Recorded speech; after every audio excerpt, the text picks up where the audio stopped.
Praise the lord. November 16వ తేదీ 2024. ఈరోజు దేవుని వాక్యము యోహాను సువార్త 11వ అధ్యాయము 25-26 వచనము. అందుకు యేసు, పునరుద్ధానమును జీవమును నేనే. నా యందు విశ్వాసముంచువాడు చనిపోయినను బ్రతుకును, బ్రతికి నా యందు విశ్వాసముంచు ప్రతి వాడును ఎన్నటికి చనిపోడు.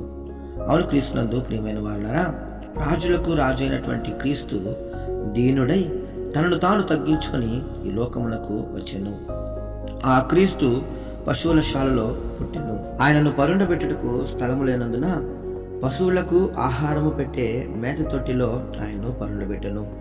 క్రీస్తు యేసు యొక్క 33.5 సంవత్సరముల పరిచర్యలో ఆయనకు ఎటువంటి ఆస్తులు లేవు. ఆ ప్రభువు తన అవసరతల కొరకు ఇతరులపై ఆధారపడెను. ప్రభువుకు ఉపయోగపడే సమస్తము ఇతరుల దగ్గర నుండి తీసుకునేనవే. ఆయనను ఉంచిన పశువుల పాక మరి ఒకరిది. ఆయన పన్ను కట్టవలసి వచ్చినప్పుడు కూడా ఇతరుల దగ్గర నుండే వాటిని తీసుకున్నదే. ఆయన ప్రసంగించిన ఓడ ఇతరులదే. ఆయన మరణించిన శిలువ కూడా తీసుకున్నదే. ఆయనను సమాధి చేసిన సమాధి కూడా మరి ఒకరి కొరకు సిద్ధపరిచినదే. అయితే ప్రభు అయిన యేసు క్రీస్తుకు ఒక నిర్దిష్టమైన పని ఉండెను. ఆయన మాత్రమే సంపూర్తి చేయగల పని అది.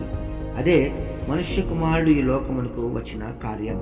నశించిన దానిని వెతికి రక్షించుటకు మనుష్య కుమారుడు ఈ లోకానికి వచ్చెను. ఆయన మన పాపములను భరించెను. ఆయన తన శరీరములో మన పాపములను మోసెను. శిలువలో మన కొరకు వాటిని భరించెను. అంత్య దినమున మనందరి రక్షణ కొరకు ఆయన ఈ కార్యమును చేసెను. అందుకే క్రీస్తు చెప్పెను, నేనే పునరుద్ధానమును జీవమునై ఉన్నాను.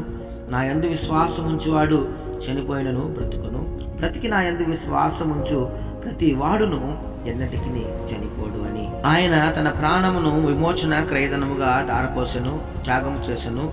ఒక్కసారే అందరి పాపము కొరకు ప్రాయశ్చితము చేసెను. ఆయన రక్తము ద్వారా మనమందరము విమోచన రక్షణను పొందుకొని ఉన్నాము.